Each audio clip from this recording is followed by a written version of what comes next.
Okay.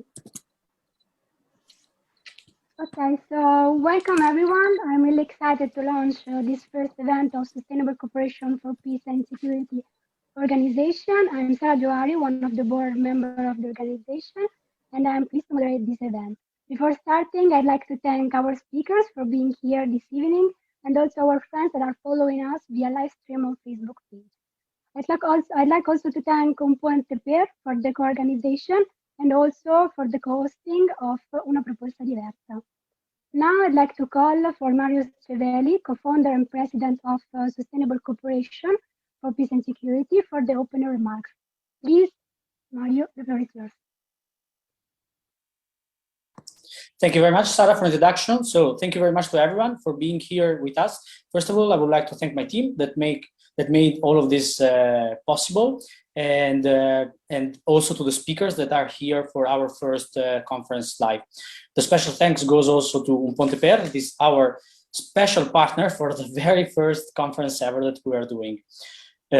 Sustainable Cooperation for Peace and Security is an Italian non-profit organization founded by an intercultural team of human rights activists. So basically what we do, we advocate for sustainable development goals through promoting the implementation of two United Nations Security Council resolutions, the 1325 on women, peace and security, and 2250 on youth, peace and security.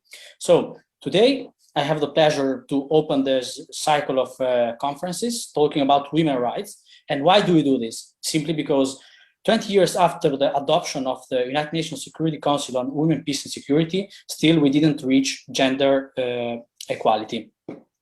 Now I would like to give the floor to Angelica Romano, that is going to introduce a bit the activities of Un Ponte Per, and then we can start the conference, giving the floor again back to Sarah.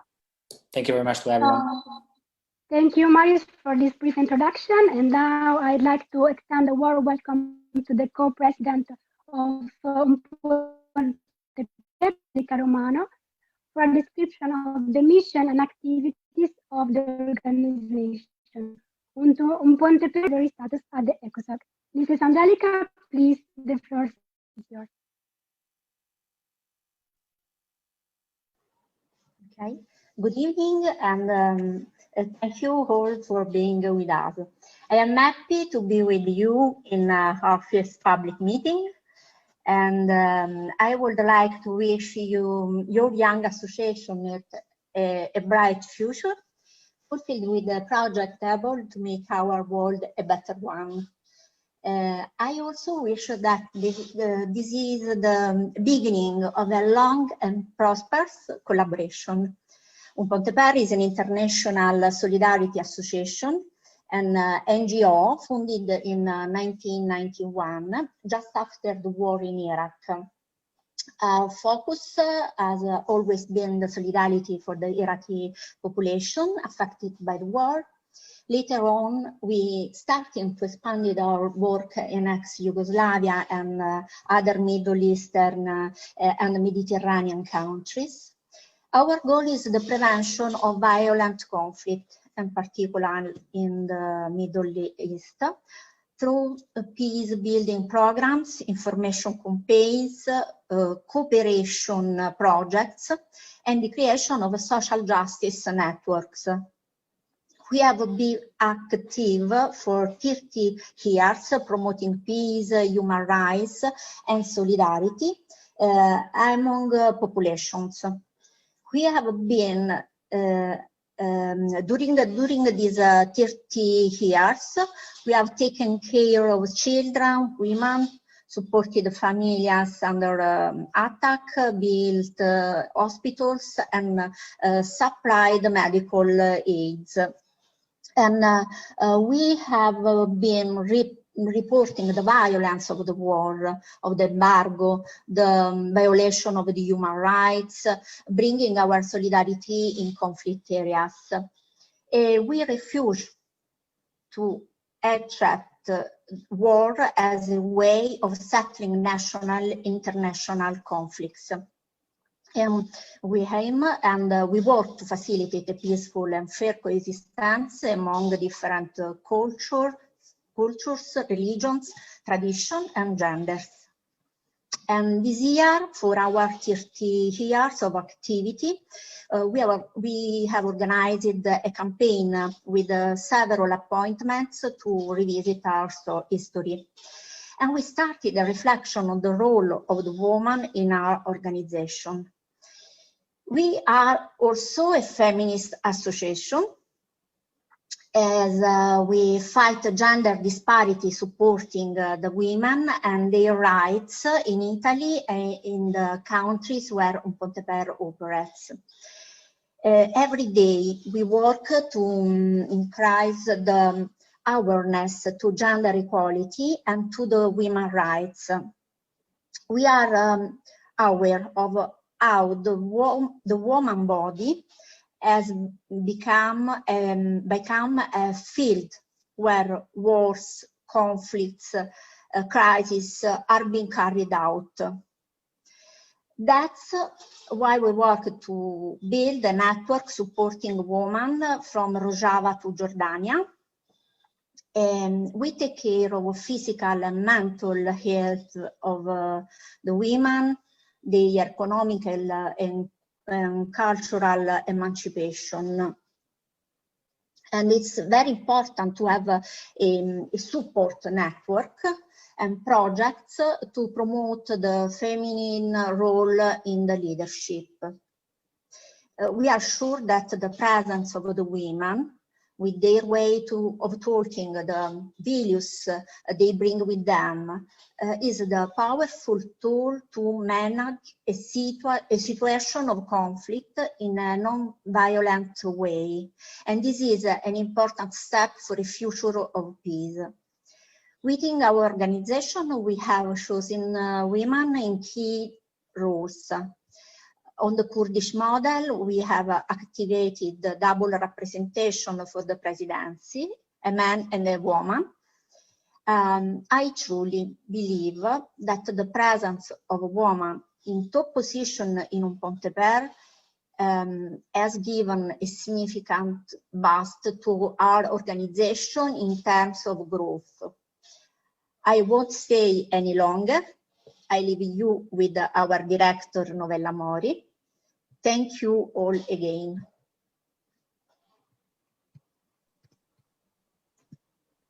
Thank you, Mrs. Angelica, for having shared with us the value and mission of Un Ponte Per.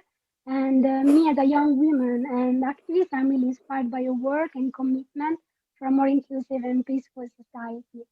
Now I'd like to ask our next speaker the question that will lead our conversation during this event. And I want to hear from Mrs. Novella Mori, Director of Un Ponte Per, why more women are needed in leadership positions, and in particular, from your own experience, how are women represented in leadership positions? So please, Mrs. Novella Mori. Hi, thank you, Sarah, for leaving the floor. And I'm very happy to be here this evening and very happy about the topic. So, so the first answer to the question is the question itself. We're still discussing about the need of having more women in leadership positions. So the fact that we're still discussing about it, despite the demography in the world, so how many women are part of humanity? It's the issue itself. If we look at what Davos Economic Forum, World Economic Forum, has set in 2019, we realize that there is still a lot of uncertainty, and it's still, say, doubtful to recognize women in leadership, and especially to recognize, to accept the fact that the leader will be a woman. The reasons for that are clearly rooted in the patriarchy approach of our system, which is affecting naturally our governance systems as well as economics in general. The main reason for not accepting women in leadership position is not being familiar with having women in leadership positions. Now, there are different trends in terms of how different will be the leadership of a woman instead the one of a man. For sure, it's a slippery topic because we don't want to set any more stereotype in these terms. The main issues the main aspects that comes up when we talk about female leadership are related to soft skills and listening abilities that will turn a female leadership in a more inclusive leadership that will enhance and value differences and differences in talents and positions. And it's proven by different researchers that this will enhance the results of any process. Could it be a company? Could it be not-for-profit? If we look at the foreign policy in general, women are increasing in number in this sector. And that's extremely important from the perspective of Un Ponte Per, and it is extremely important from the perspective of international security. Women strongly vote for a human security approach that is looking at more stable, democratic and inclusive processes. But if we look also at the peace processes that have been happening between 1992 and 2019, the number of women involved in those peace processes was very small. So we talk about only 6% of women being mediators in those processes, and only 13% of women being negotiators in those processes. So this was until 2019. So it's just till yesterday. We all know how actually important international cooperation is for human security and for reaching human rights for all, which is one of the main milestones in human security. Women strongly vote for this approach also, and in international cooperation sector, the number of women is very high also in top level positions. This might be also because of the cultural setting women have been growing up with still, stereotypes and models for which women have more attitude to care, and so they're more involved in assistance, health, and solidarity and community response. But at least they've learned a lot. I would also say that that women have been strongly fighting to achieve top level positions. And that's also a sort of inherent selection in competencies of women today sitting in top level positions, which is something that is totally different between women and men because of the more and more barriers women actually encounter in reaching top level positions. They also represent, as Angelica was saying before, the main and the first hit of any war. So on the bodies of women, wars are made. So so this is also dealing with peace processes in general, and the ability of women to understand what are the worst consequences, social consequences of conflict. in general. Then what is the condition of in my community? Actually, my community, my own community is Italy, and we all know that we're still far behind what are the SDGs in terms of including women, not in terms of participation, as the Davos Forum said, but in the top level decision-making positions. So we just don't want, it's not that we just want women to participate. We want them to be full decision making. And we're, few numbers of like women have grown actually in top management position, but we're still only a fourth of men sitting in the similar positions in the economic level. The number in parliaments all over Europe are quite discouraging. And it's also discouraging the example of Germany, where actually with a woman leading the country, actually the number of women in parliament decreased in the last years, going down from 36% to 30%. And Italy is far behind.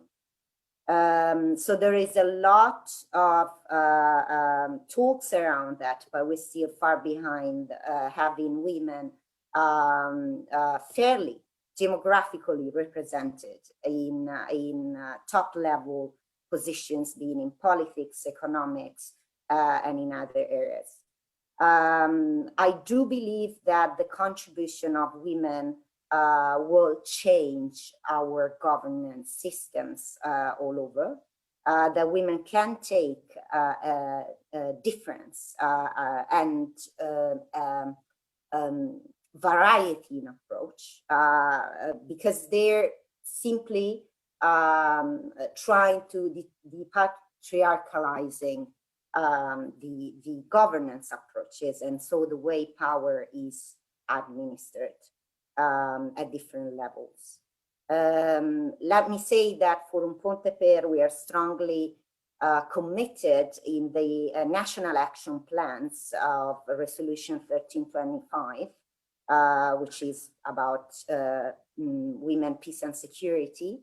And we are strongly committed with different projects. And we appreciate the investment that was made lately by the Dutch Ministry of Foreign Affairs, which have been funded a big program with Un Ponte Per and other organization in Iraq and Sudan, actually, that it's called Al-Tawra UNTA. And this program was funded for 5 years to empower women in these countries. Italy is also investing in national action plans related to Resolution 1325, but the funding cycle are quite shorter. So this type of change will need more and more in-depth work that cannot be achieved in very short funding cycles. So yes, I will leave the floor to the next speaker. Thank you, Mrs. Novella Mori, for pointing out how we still need to struggle for the acceptance of women in leadership positions in our society, and how we still need to break down the barriers that do not allow women to reach top-level position, even in Europe. And from Europe, I would like to move to South Sudan with our next speaker, Mrs. Adio Sieta, a gender equality and youth rights activist, and that she is going to share with us her own experience as a young activist and as a woman in the South Sudan society. Please, Sieta.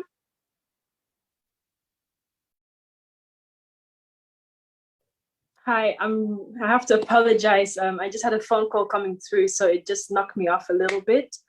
Thank you so much for inviting me for this very important conference on leadership. And sorry, Sarah, could you please explain again what you wanted me to do? Yes. Actually, I just want from you as a young activist, I just want you to share with us how you as a young activist, how you advocate for women's rights in South Sudan. And I saw that you work all over Europe on this issue. So just to share your own experience as a woman and a young activist.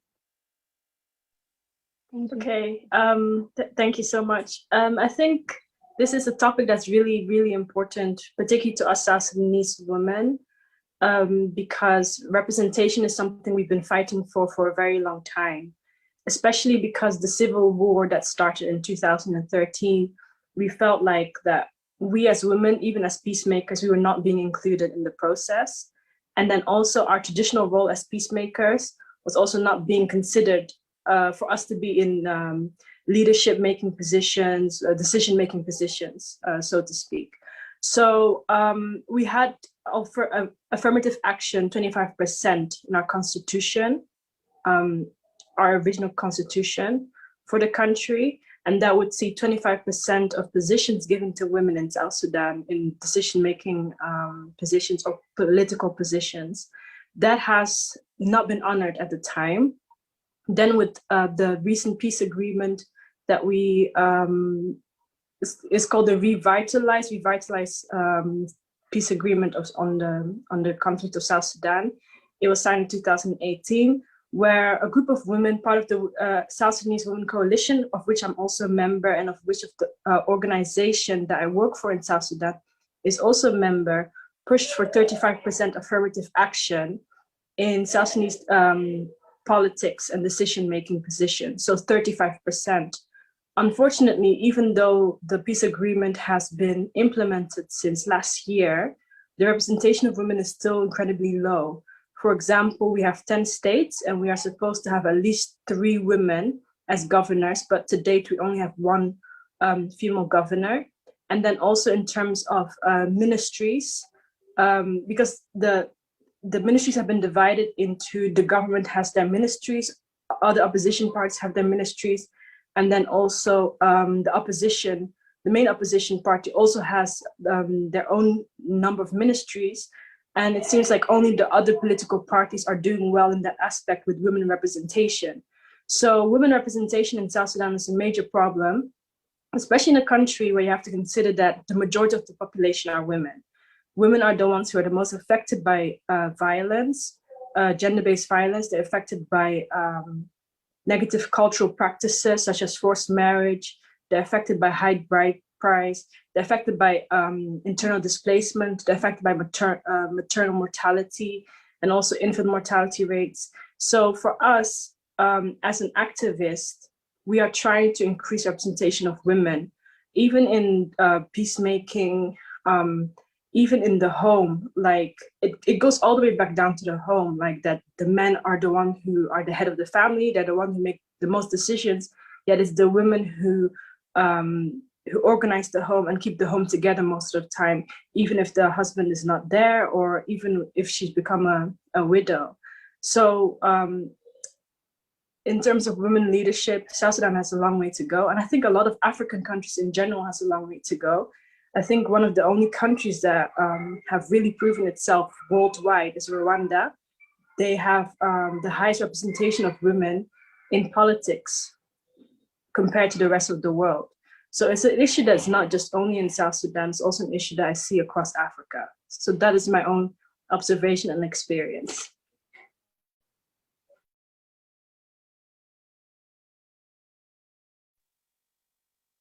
Thank you, Ms. Sieta, for sharing your experience, and thank you for your contribution as an activist to the South Sudan societies.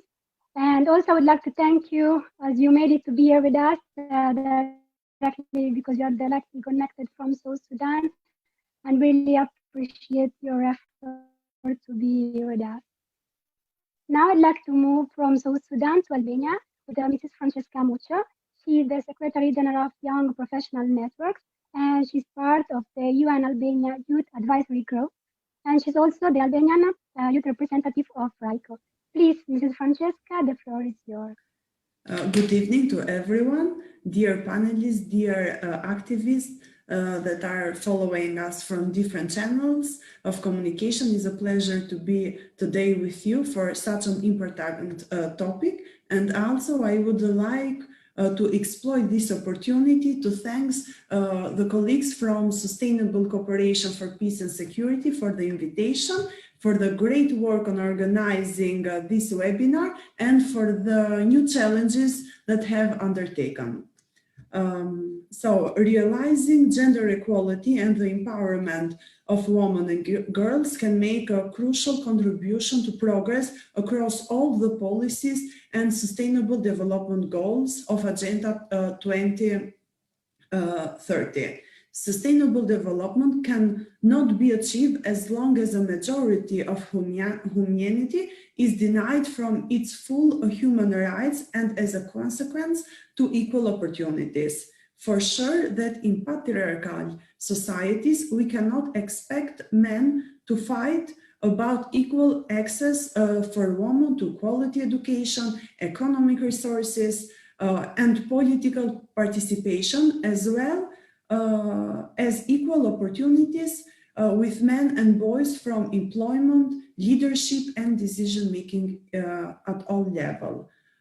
So more women are needed in leadership position to close the gender gap, to fight on progressing policies that secure equality in the empowerment of women at the global, regional, national, and local level. Is the moment to accept that for all, that women's empowerment and achieving gender equality is essential for our society to ensure sustainable development and a healthy society. So coming back to Albania, I should say that good progress is made on increasing the number of women in a leadership position, but also in improving legislation and ratifying important conventions that were also mentioned previous from the other colleagues of the panel. According to the data, Albania ranks among 13 countries with 50% of women in leadership position in the government, but it's not only about numbers. It's more about independent decision-making, equal access on the electoral lists, and for a systematic mainstreaming of a gender perspective in the design and implementation of the policies. And this is what is missing. As long that every day we hear news for women who are killed from their husbands, it means that we are still at the stage on negotiation women's ability to determine their own choices and their right to influence social change for themselves. So for the country that I live, I think that is a momentum to further strengthen the existing law and to start to work more seriously in grassroots levels. So all the forms of discrimination and violence against women and girls will be eliminated, included through engagement of men and boys that are part of the society and should not be excluded from all this process, but the contrary. This is all what I have to say for the moment, but I am open for any question or comments that might come from the public or from you. Thank you.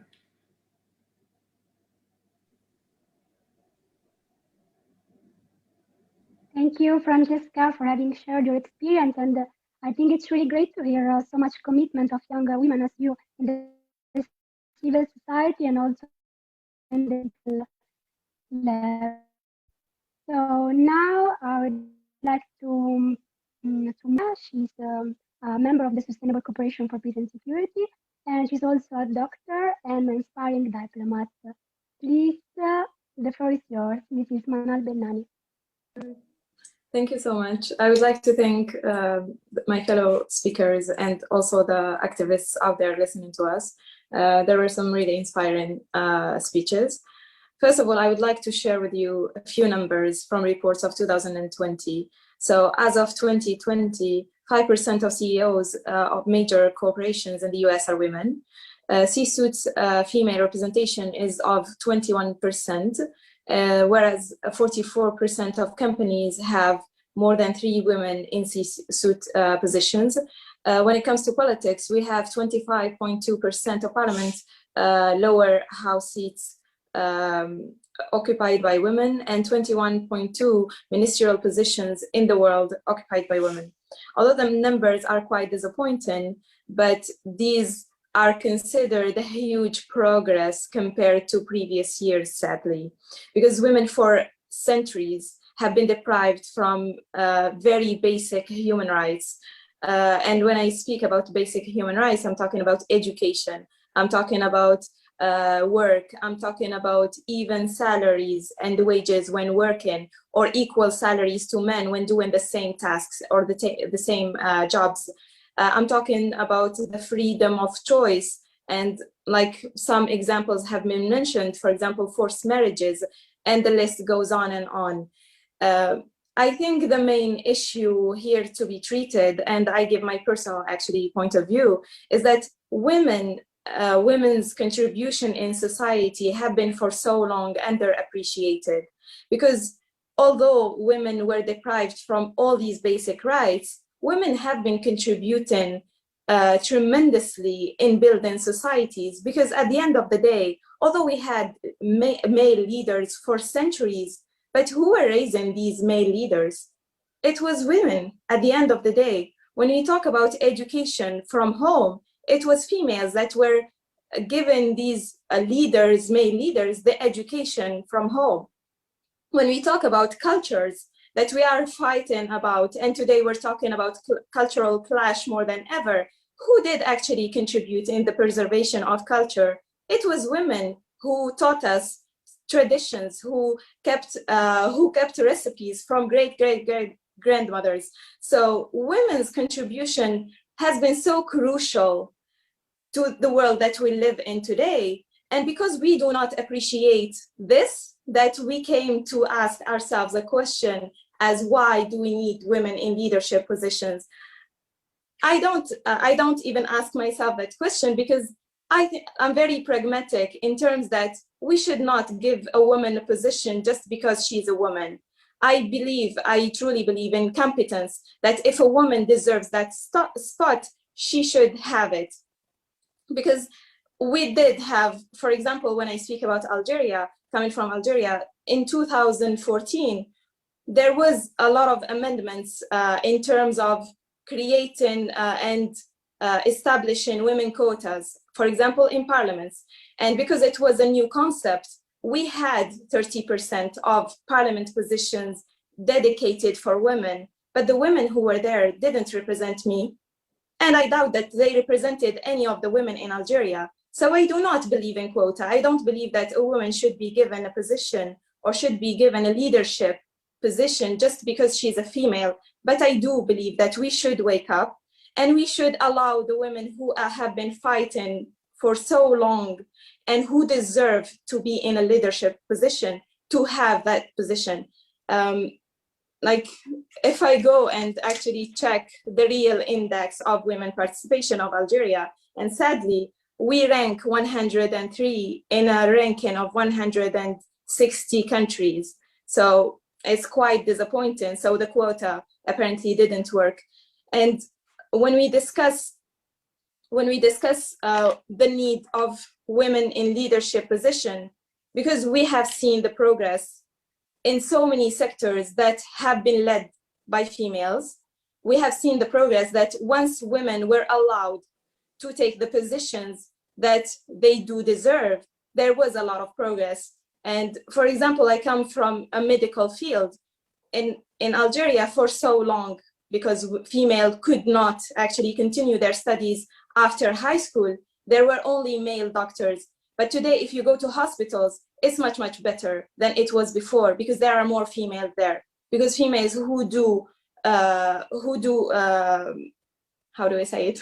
who are competent enough to be working in hospitals, to be leading hospitals and departments in the health sector are there. So I think we should first of all appreciate the roles that women are playing in our societies, whether we like it or not, which is outside the leadership. And also we should create mechanisms so that the women who deserve leadership position should get them, so that we would have real reforms and real progress towards the SDGs. That's all for my part. Thank you, Manal, for having shared your view on this topic, also by reporting your experience as a young Algerian woman. And as a Moroccan, I can understand how it could be difficult to achieve leadership position for women in North African countries, and even to achieve some human basic rights. So thank you. And now I will move with the last speaker today, last but not least. And I'd like to call for our Mr. Fabio Daniele. He's one of the board members of the Sustainable Cooperation for Peace and Security Organization, and also he's from the high-tech world. And he's also a young startupper. And in fact, he was nominated as one of the top young innovators in Forbes Italy 100 under 13 in 2019. Please, Fabio, the floor is yours. Thank you very much, Sarah. And thanks to everyone here and everyone who is following us on the live YouTube, on Facebook, sorry. And so to just share my point of view on this matter, I want to try and tackle the problem from a different perspective. So as Sarah was saying, my background is mostly in the let's call it the business side, so consultancy and tech companies, but it's also on the political one. So I've been a political activist for more than 10 years now. So I had the chance to see the gender inequality problem from two very, very big sectors that are business and politics. And so actually my point of view is to start by asking a question that may seem irrelevant or obvious, but when we are talking about leadership, what is leadership actually? Because you see, when we think and talk about leadership, we most of the time refer to a model of leadership, which is basically being invented and grown by men. So that is a totally different model from the one that we should be using to be really gender inclusive. And I will take an example to explain this. So there have been a lot of news coverage, for instance, about the COVID situation and how many states, especially those led by women, because there are few, but there are, and how they outperformed actually those countries that were led by men. So there are a few examples that comes to mind. For instance, the US with Trump, the United Kingdom with Johnson, and Brazil with Bolsonaro. And they've been compared to, for instance, New Zealand with Ardern, with Finland with Marin, and with, I don't know, Taiwan, for instance, with Nguyen. So most of the times the news coverage just simply says that women are better than men at dealing with the COVID situation. But that would be, it's not enough, it's not an answer like on why those countries led by women outperform, for instance, the US. And the answer cannot simply be because they are led by women. So we have to think about what is the system of power, what is the system of leadership in those countries and why it worked there. And if we try to think about this, well, we start to notice, for instance, that we have two very different mindsets when it comes to leadership. One is the, let's call it power mindset. So leadership is all about power. It's all about gaining power. It's all about taking power. It's all about the man in every sense of the word, the man behind the leader. Whilst, for instance, in other models like New Zealand, Finland, or Taiwan, We have a mindset in which the leader is serving. And when the leader is serving, we have meritocracy. So when we have meritocracy, we see by chance that women, most of the time, can and actually become very effective leader. So first of all, we have to think about this. We have to think about the system we're living in. So what is leadership? This is why I asked this question. What is leadership? So first of all, we need to surely promote a very more inclusive environment for women to start weighing in. They start participating. But first of all, we have to change our model of leadership. We have to stop to act like we used to do in the past 1,000 years, I guess, and start acting more inclusive. But how can we do this? So some other data that are very, very interesting, for instance, that I was just taking notes while you were speaking, that just 24%, like on average, just 24% women are sitting actually in a national parliament all over the world, all right? And just 6% of them are actually seated on national or international positions of leadership. Okay, but how they manage to do this? Because that's the second question, how they manage to succeed and become leaders. Well, most of the time, it's because of the environment. It's because of behavior. So we have societies. Finland could be a very good example. Finland is a society in which they invested a lot in measures like promoting equality and like fighting discrimination. They question the status quo. So they first understood that in order to have more gender equality, and it's not just about gender actually, this also applies for minorities in general. So you have first to change the system, change the way people think about leadership, and create an environment which is more inclusive. Then you will naturally see women that start participating more, women that start running for position of power. And most important thing of all is that, you know, the old say that no man runs alone.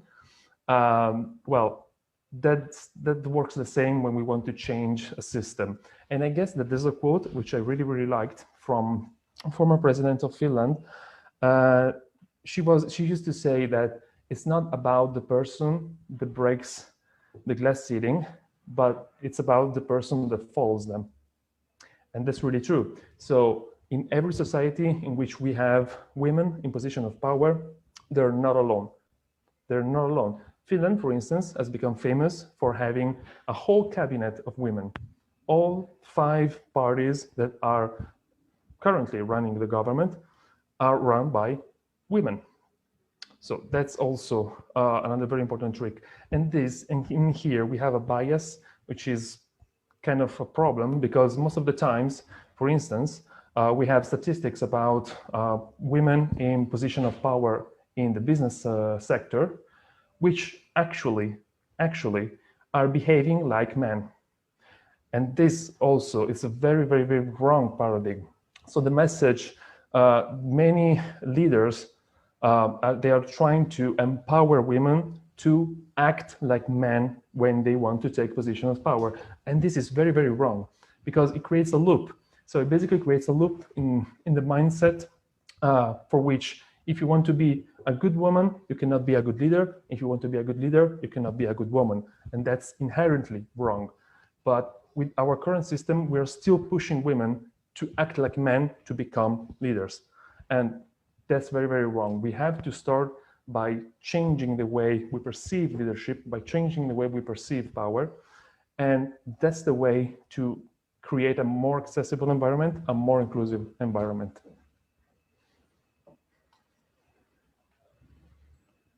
I'll leave the floor to you, Sarah.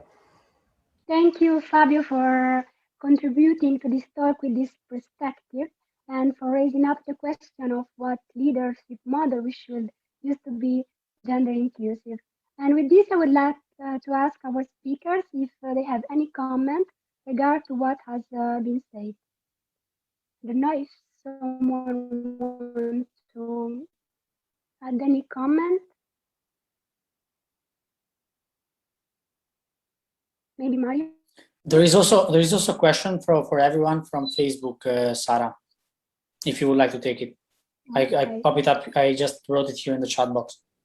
It was also a question for me that maybe I can answer shortly. And then Yes, go ahead. Yes. Go ahead, Francesca. Oh, okay.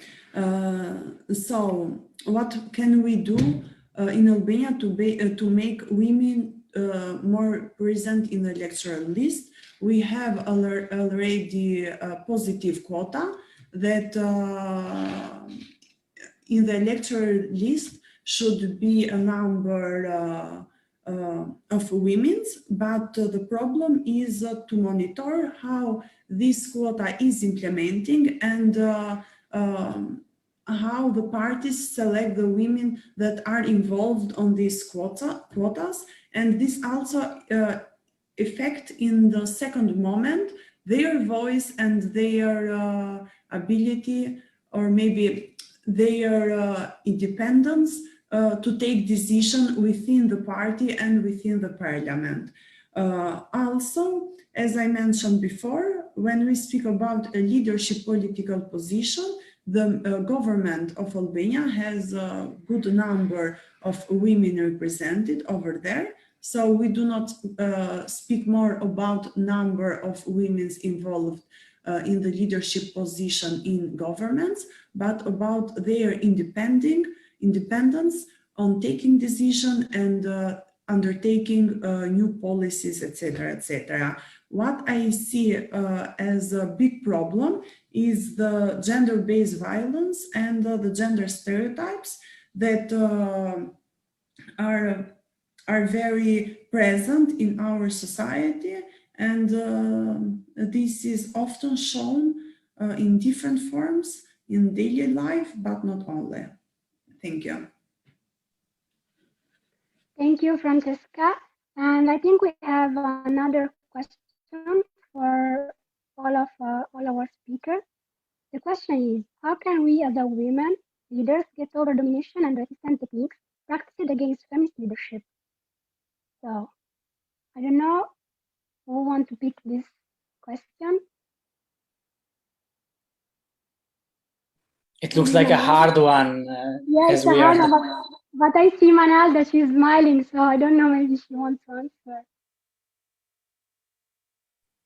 I might have to comment. So if we want to actually resist domination, or like to outstand the domination and the resistance for feminist leadership, first of all, we need to support women's rights movements. A few days ago, we all witnessed that Turkey withdrew from the Istanbul Declaration. And if only the female from the Turkish society went out and spoke up about it, they wouldn't have done it. So first thing, really support women's rights movements as individuals, as citizens. You don't have to be a female leader to do that. It's an act of citizenship.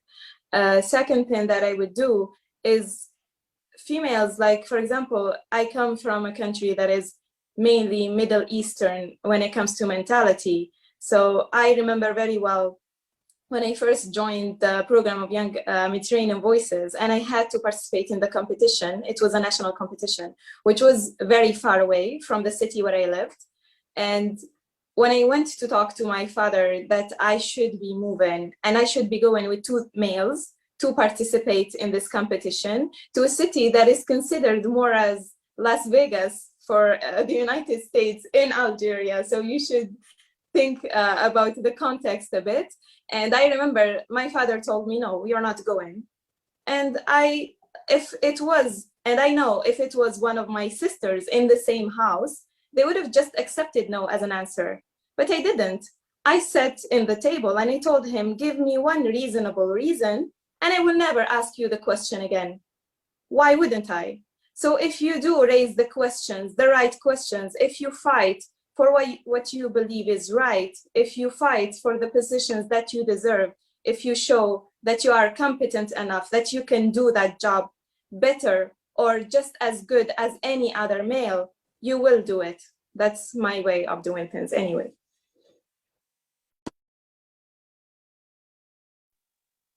Thank you, Manal, for this comment. And I don't know if there are any other questions, Marius. Can you help I think me? Novella want to answer the question as well. Okay. I just want to follow up on what Manal was saying, that that actually supporting women's rights movement is very important. And I think that when we have the chance to sit in leadership position, it's also important that we sign up for that. So we actually promote the support that we give to our other women's, whatever the fight, and it's very important to side with activists in these terms. So, you know, to take advantage on our position, because this is also, you know, breaking barriers and which are in the culture. So, so that's very important. Margaret Albright was saying there's a special place in hell for women that are not supporting other women, and I think this is definitely very important. And there have been domination dynamics for which they try to force the competition between women to get to one position in a way that women will not align all together, you know, to claim for the rights. So, so that's also pretty important indeed. And I also think that I do definitely agree with Fabio when we talk about inclusiveness. We should rethink about a model of leadership, which is also a different model in governance, as I was saying. And I think that promoting a different model in governance and in leadership is tackling domination and resistance, reluctance practices in these terms.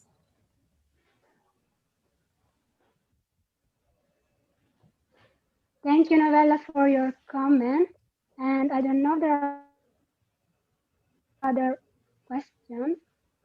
Marius from Facebook. No, I don't see any other questions. We have already done like the 2 questions there. And but I don't know if the other speakers have like other comments to say as the last comment.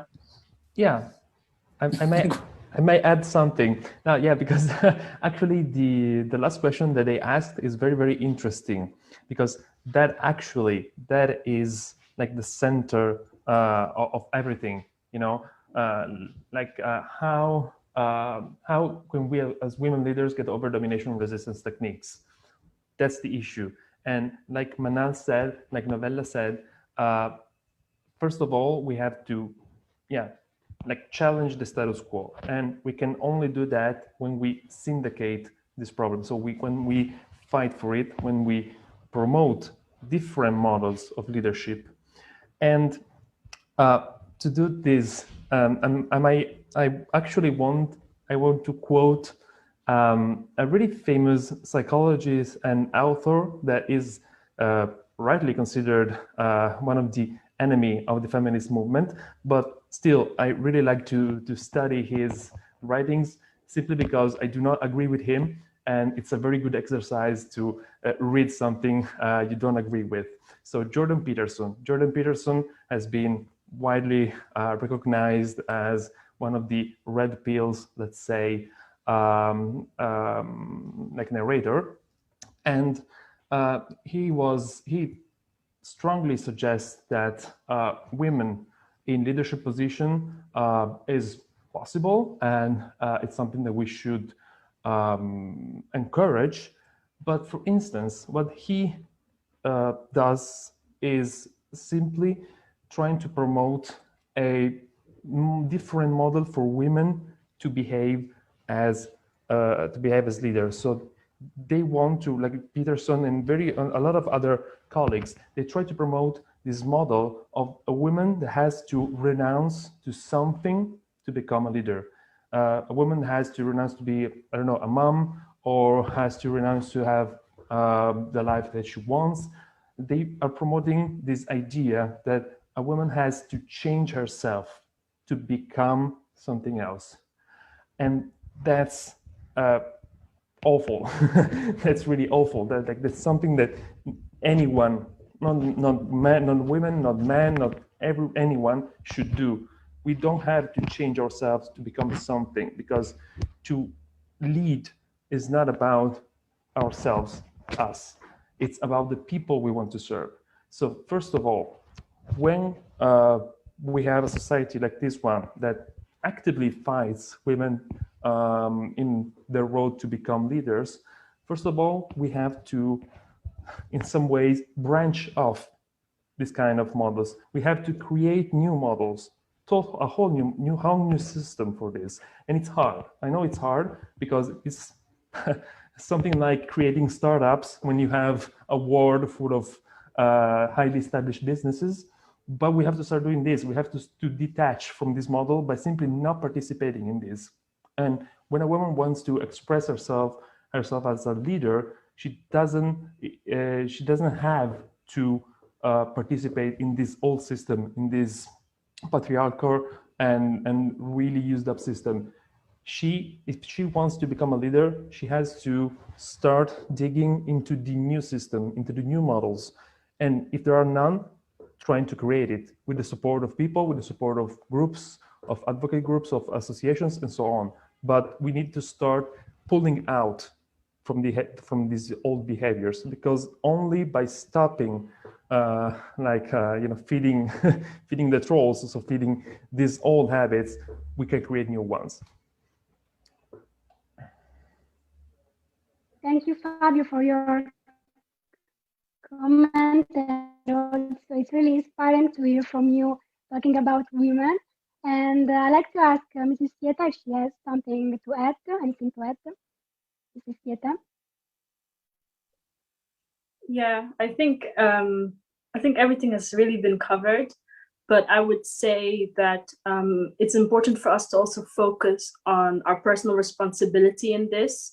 I would like to think that we can try and address this issue of leadership at the very local level. So, for example, if there's a committee on something, like we had a peace committee in my country, of which I was part of, and I was just put in the put in the committee because people knew like I was capable, and I'm someone who participates a lot in activities regarding peace, and then in my community. So it's the men who actually nominated me to be part of it. So I was 2 women in a committee of 6 people, and I was also heading the committee. So we were sending people to go with the governor on a peace mission in my home county.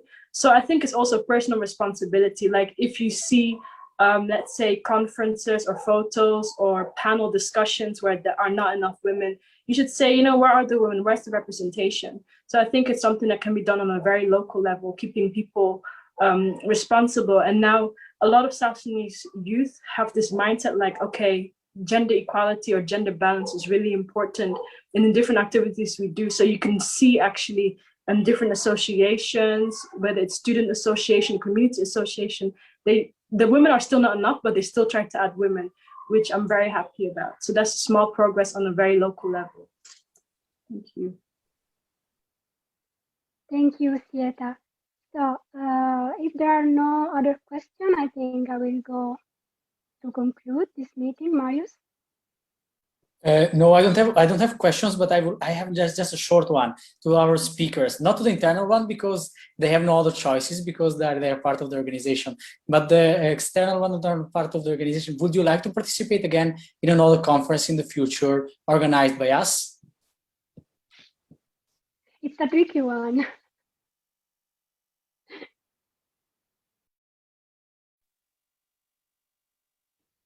I could see like shaking heads.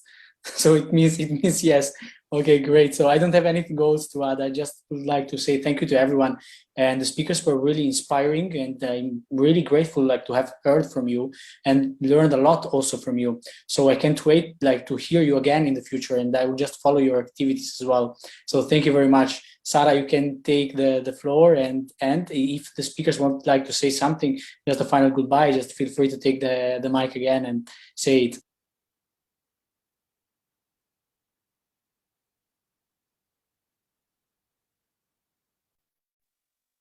Yes, may I take some final comments from our speakers? I don't know, maybe Novella, you want to add something? No, I just want to thank you for having organized this. I think it's very important to connect the women leadership with the peace and security. And I thank you for this space, and I thank you also for the great people that I met that I had the chance to meet for the first time in this panel, and happy to work with you again.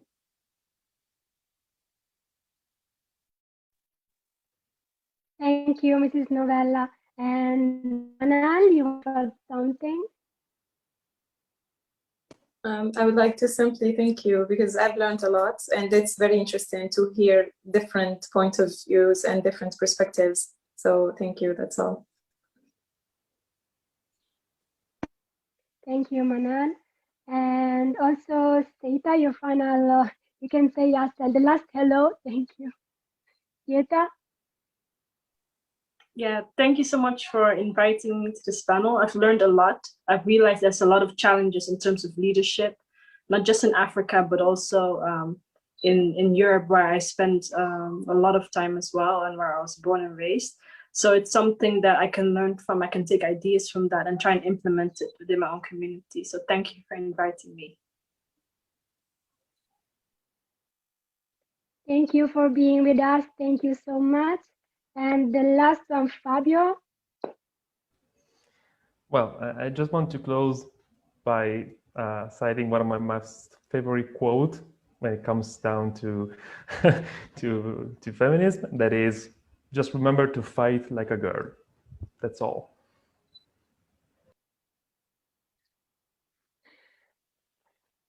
Thank you, Fabio, for your inspirational quote.